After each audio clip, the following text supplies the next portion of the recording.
நான் ஆங்கிலத்துடன் பிரெஞ்சும் கற்றுக்கொள்கிறேன்.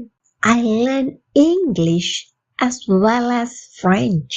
மாலாவுடன் ஷீலாவும் நன்றாக பாடுகிறாள். Mala as well as Sheila sings well.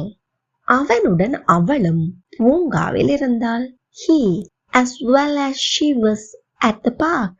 French கனடாவில் பேசப்படுவதோடு பிரான்சிலும் பேசப்படுகிறது.